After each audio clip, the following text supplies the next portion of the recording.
Hello monsters, and welcome! For tonight, I have 3 chilling Halloween stories to share with you all.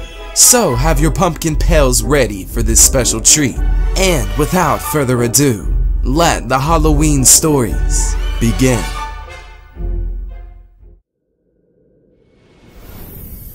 Celebrating Halloween was never a thing in my family.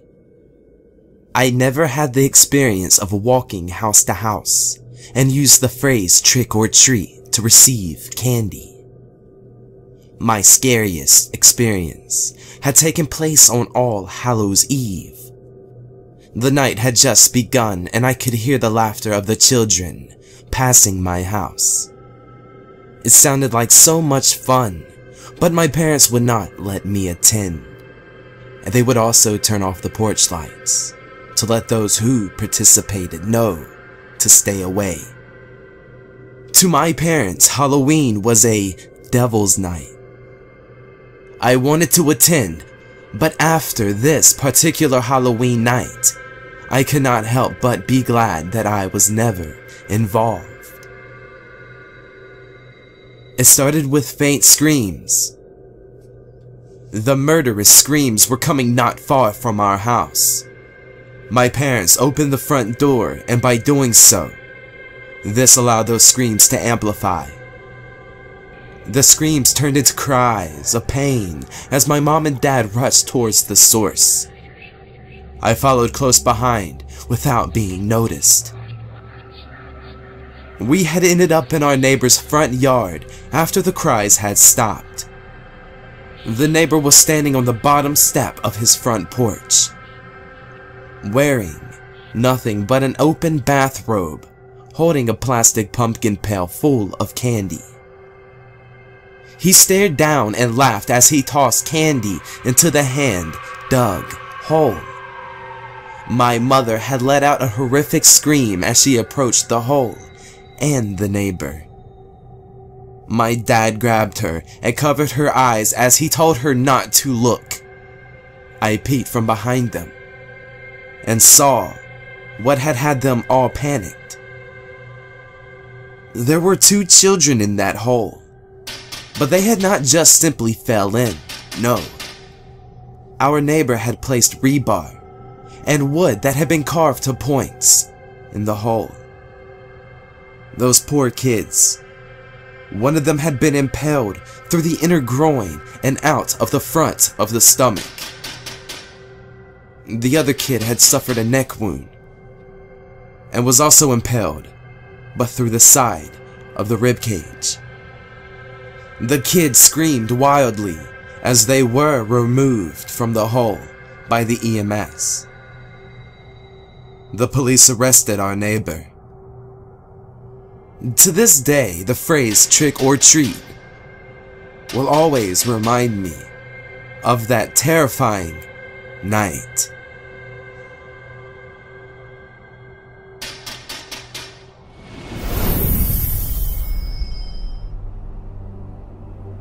I will never go trick or treating again. This may change in time, but not this Halloween. Because of what happened last year, my doors will remain locked tonight. For tonight is the 1-year anniversary of my friend's death. Let me start from the beginning. Last year, I had gotten all ready to do some trick-or-treating. The road I live on does not have many houses, just lots of trees. But the neighborhood down about a mile had plenty of houses. I had made my way down the dim lit road far enough to where my house had vanished behind the hill. Excited, I pressed on. And that is when I saw the scarecrow lying in the ditch just off to my right. I stopped, looked at it for a moment. It was abnormal the way it laid so unnaturally.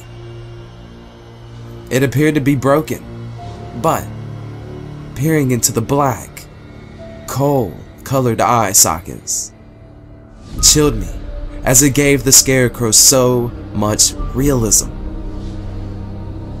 Getting a move on, I walked past the disturbing sack of hay. I was not about to waste time messing with the creepy thing, but as I walked away, it felt as if it was staring at me. Had finally made it to the neighborhood. I had met up with my best friend. We had gathered so much candy. Halloween this far had been spectacular. My plastic pail was full, so I decided to head back home for the night. Inviting himself, my friend tagged along with me on my walk.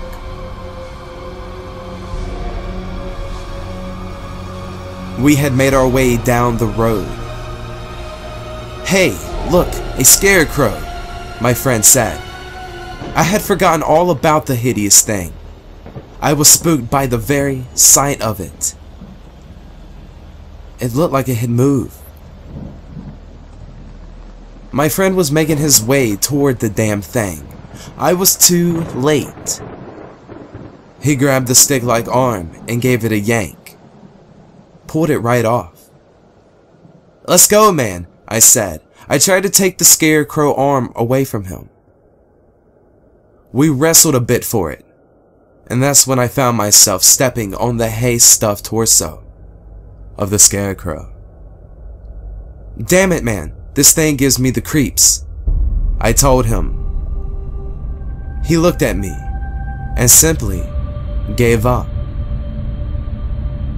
replying back to me with a "Fine, let's go." We were off once more. Once at my house, and after spending time chowing down on candy and playing video games for an hour, my friend was ready to leave. My mom had offered him a ride, but he refused her offer with a no thanks. "See you tomorrow," was the last thing he said or will ever say to me. Because the following day, a police officer stopped by my house. My mom invited the cop in.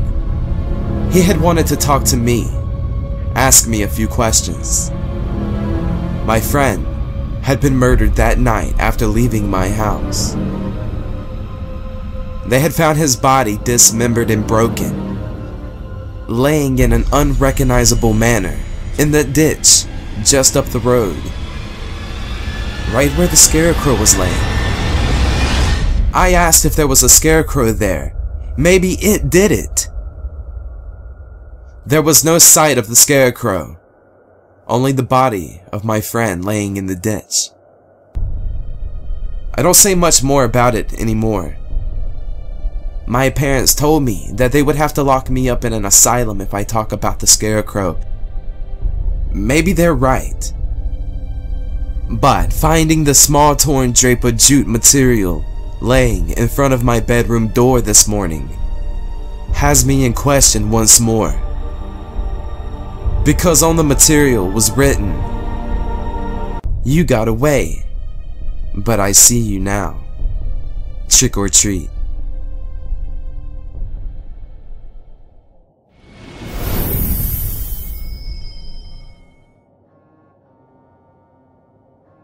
Halloween night, 1993. I had met up with some friends from the neighborhood. We went out as a group to do some trick-or-treating. This was really fun for me. The parents of the neighborhood had gotten together and decided to take trick-or-treating to the next level and added a Halloween treasure hunt. All our neighbors were in on it, even our new neighbors, the Fitzgeralds. Having made our way to all the houses on my road, not only did we get to do the old routine of rushing up to doors and ringing the doorbells and collecting our share of candy, we were also given little treasure maps that had simple enough directions for any kid to understand. The map showed us where the special treats were hidden in the yard. The special treats would be from anywhere to a full-size candy bar to a plastic spider ring. The hunt was fun. The group and I were the first to visit the Fitzgerald's house. Making our way to the front porch, we were greeted with a pail of candy that sat on a red rocking chair just in front of the front door. I was first of the group to reach the candy. Grabbing my share, I noticed the folded up note card inside the pail. There was only one note card, so this must be some prize, I had thought. I showed the group as I unfolded the slip of paper. It was a drawing of a tree, with jack-o'-lanterns underneath it. There was also an arrow drawn pointing up beside the picture of the tree, with the words trick or treat written on it with red ink. Looking out into the front yard, I catch sight of the large, thick magnolia tree. It had favored the drawing of the tree in the note for sure. The treasure must be up in the tree, I thought. None of my friends cared to climb up the tree, so I did. It was nothing for me. I love to climb trees. The magnolia tree had low enough branches to grab onto, so it was easy getting my first step onto a low branch.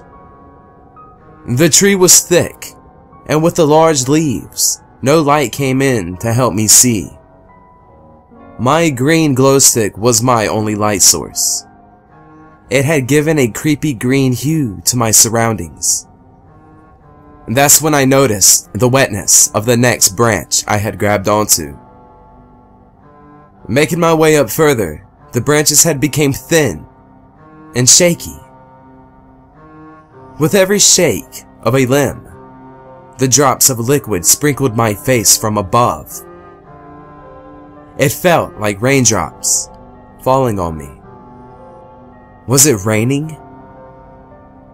I had to be 3/4 up in the tree when I saw another folded note. It was perched on a branch with a red string tied to it. On the outside of the note, it read, "Happy Halloween."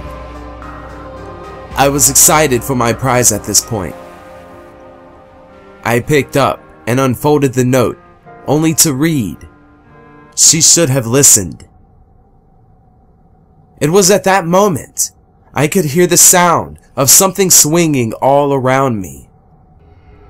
I shined my glow stick, and in horror, I noticed a torso with the belly sliced open, allowing the intestines to dangle out, swinging and smacking up against what seemed to be other body parts that also swung and swayed near me. I screamed as I made my first step down to a lower branch. The thin branch I stepped on snapped. Grabbing out for anything, my hands made contact with a fleshy, hairy object. And then I hit the ground.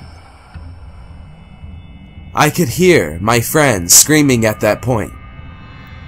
I opened my eyes to see Mrs. Fitzgerald's decapitated head laying face to face with me. Her lower jaw was limp as it laid open.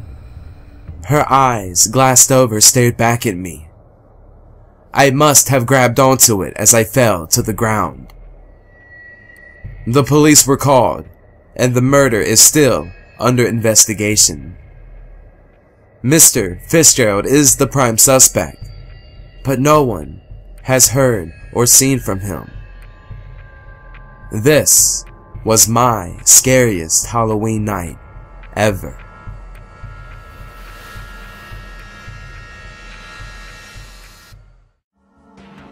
What's Halloween without a little blood and gore?